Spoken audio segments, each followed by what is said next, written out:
السلام علیکم میرے پیارے پیارے ویورز، ویڈیو اچھی لگے تو لائک شیئر اینڈ سبسکرائب کر دیجیے گا۔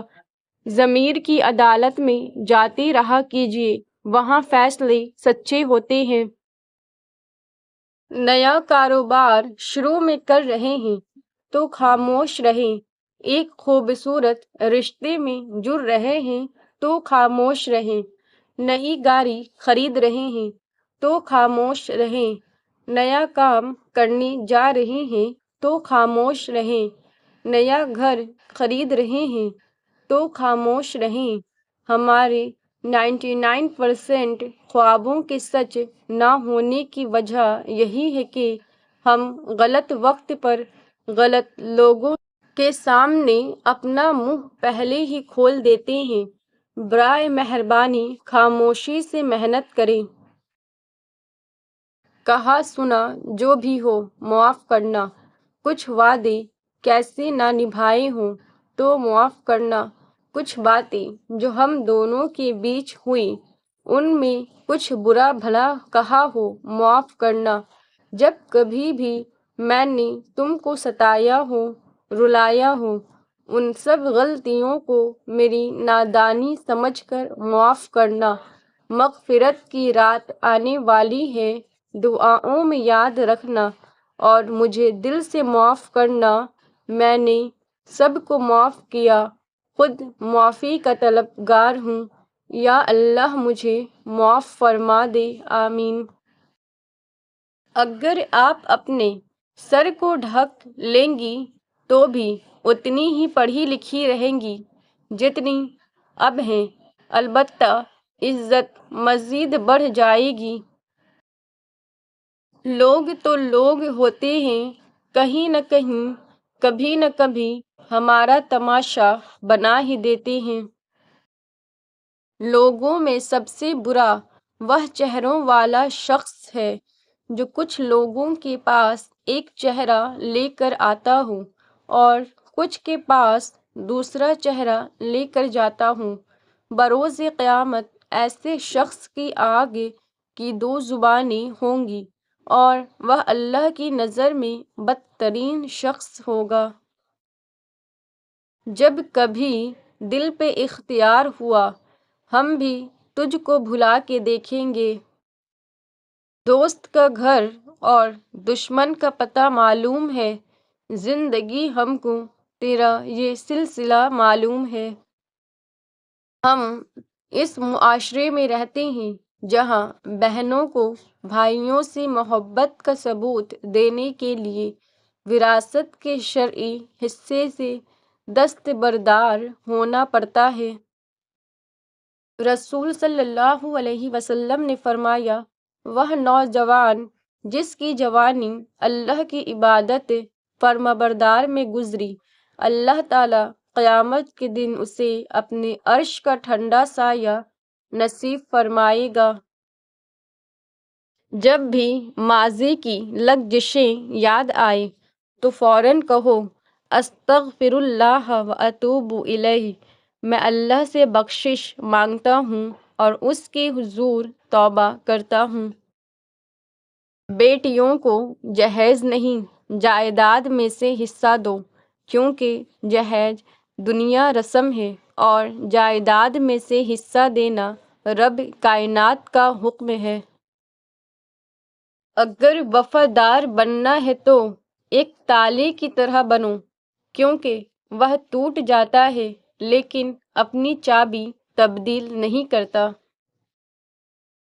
کاش کوئی روٹی دے بھی ہوتا، کوئی غریب بھوکا نہ سوتا۔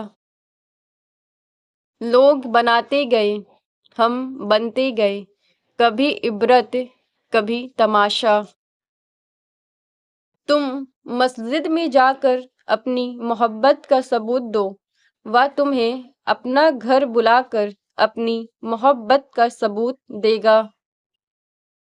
لوگ اتنے دیندار ہیں، چوری کی مرغی کو بھی تکبیر پڑھ کر حلال کرتے ہیں۔ فرض عبادتوں کے بعد سب سے خوبصورت عبادت دوسروں کا درد محسوس کرنا، اسے بانٹ لینا ہے، اور کسی کے چہرے پر مسکراہٹ لے آنا ہے۔ لوگ کہتے ہیں نیچر اور سگنیچر کبھی نہیں بدلتے، مگر دونوں چیزیں بدل جاتی ہیں، بس ایک چوٹ لگنے کی دیر ہے۔ انگلی پر چوٹ لگ جائے تو سگنیچر بدل جاتے ہیں اور دل پر چوٹ لگ جائے تو نیچر بدل جاتی ہے۔ خاندان میں آسان زندگی گزارنے کا طریقہ، دو بھائیوں کے درمیان صلح کروا دیا کرو۔ تمام ایمان والے آپس میں بھائی بھائی ہیں۔ کچھ دکھوں کی وجہ سے کبھی کبھار ایسا ہی ہوتا ہے کہ انسان اکتا جاتا ہے، سب سے بھی اور خود سے بھی تھک سا جاتا ہے، آگے بڑھنے کا حوصلہ اور ہمت ختم ہو جاتی ہے، مگر پھر بھی چلنا تو پڑتا ہے، لڑکھڑاتے ہوئے قدم آگے بڑھانے پڑتے ہیں، کیونکہ زندگی تو گزرنا ہی ہے۔ پاک اور ناپاک دونوں برابر نہیں ہو سکتے۔ اکیلے ہو اللہ کو یاد کرو، پریشان ہو درود شریف پڑھو، اداس ہو یا حیّ یا قیوم پڑھو، ٹینشن میں ہو یا رحیم پڑھو، خوش ہو الحمدللہ پڑھو۔ قبول کر لینا چاہیے، ماں باپ کا حکم چاہے ناگوار ہو، غریب کی دعوت چاہے اس میں تکلیف ہو، دوست کا ہدیہ چاہے حقیر ہو، نصیحت کی بات چاہے کڑوی ہو، نیک بیوی کی محبت چاہے بدصورت ہو۔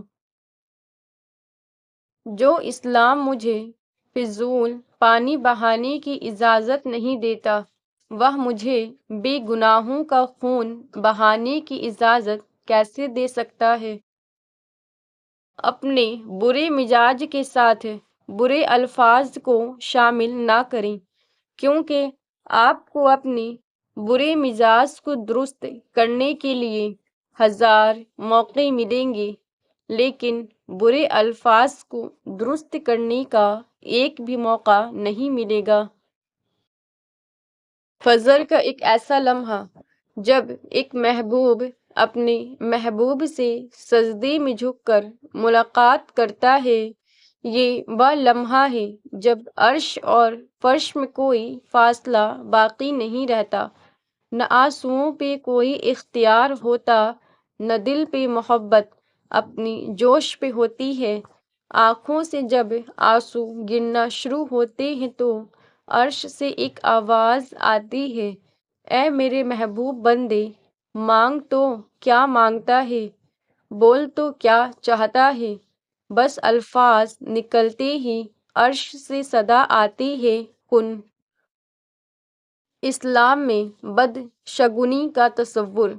میری امت کے 70,000 لوگ بغیر حساب کے جنت میں داخل ہوں گے۔ یہ وہ لوگ ہوں گے جو جھاڑ پھونک نہیں کراتے، بدشگونی نہیں لیتے اور اپنے رب پر بھروسہ کرتے ہیں۔ دین اسلام میں بدشگونی کا کوئی تصور نہیں ہے۔ جیسا کہ کالی بلی راستہ کاٹ جائے، دودھ ابل جائے، کانچ ٹوٹ جائے یا کوئی بے اولاد عورت حاملہ عورت کے پاس چلی جائے تو اس کو نحس کہا جاتا ہے۔ یہ سب ہندوانہ عقائد ہیں۔ جیسا کہ کالی بلی راستہ کاٹ جائے، دودھ ابل جائے، کانچ ٹوٹ جائے یا کوئی بے اولاد عورت حاملہ عورت کے پاس چلی جائے تو اس کو نحس کہا جاتا ہے، یہ سب ہندوانہ عقائد ہیں۔ یا اللہ، جو بیمار ہیں ان کو شفا کاملہ عطا فرما دے اور جو پریشان ہیں ان کی پریشانیوں کو دور کر دے، آمین۔ یا اللہ، مجھے پاک کر دے، میرے دل، جسم اور ذہن کو ہر طرح کی برائیوں اور بیماریوں سے پاک کر دے، آمین یا اللہ آمین۔ نصیب بے شک اس کے ہاتھ میں ہے، مگر دعاؤں کا اختیار اس نے ہمیں دیا ہے، اور دعائیں ہی ہے جو تقدیر بدلنے کی طاقت رکھتی ہے۔ یا اللہ ہماری دنیا بھی اچھی کر دے، ہماری آخرت بھی اچھی فرما۔ الہی ہمیں قبر کی وحشتوں اور حشر کے دن کی سختی سے بچا، اور ہمارا آسان حساب لینا، آمین۔ اے اللہ ہماری ٹوٹی پھوٹی دعاؤں کو نہ دیکھ، ہمارا تجھ پہ جو یقین کامل ہے اس کو دیکھ، اور ہماری حاجتوں کو پورا کر دے، آمین۔ نماز میں ناغہ نہیں، بہت گہری بات بول دی بابا جی نے، بس حاضری لگتی رہنی چاہیے۔ محبوب کو پتہ تو چلے کہ آیا ہے، چاہے سبق یاد ہے یا نہیں، مگر کلاس میں حاضر ہے۔ جس طرح نماز وضو کے بغیر نہیں ہوتی، اسی طرح نماز خشوع و خضوع کے بغیر بھی نہیں ہوتی۔ بابا جی کہنے لگے، ایک کام کرو۔ میں نے پوچھا کیا؟ کہا پتر، جہاں تمہاری جیت یقینی ہو وہاں ہار جانا۔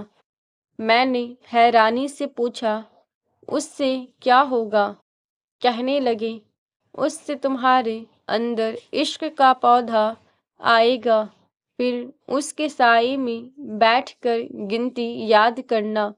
جب تم گنتی یاد کر لوگے تو تمہیں بابے کی نہیں بلکہ ساری کائنات کی باتیں سمجھ آ جائے گی۔ میں نے شوق سے پوچھا، بابا جی عشق کی گنتی کیا ہوتی ہے؟ کہنے لگے، بہت آسان ہے، یہ 2 سے شروع ہوتی ہے اور 1 پر ختم ہوتی ہے۔ جب بھی تمہیں دینی یا دنیاوی امور میں کوئی مشکل پیش آئے تو وضو کرو اور بارگاہ رب العزت میں اپنے دونوں ہاتھوں کو بلند کر کے 7 مرتبہ یا اللہ کہو، یقیناً اللہ تعالیٰ تمہاری حاجت و دعا کو مستجاب کرے گا۔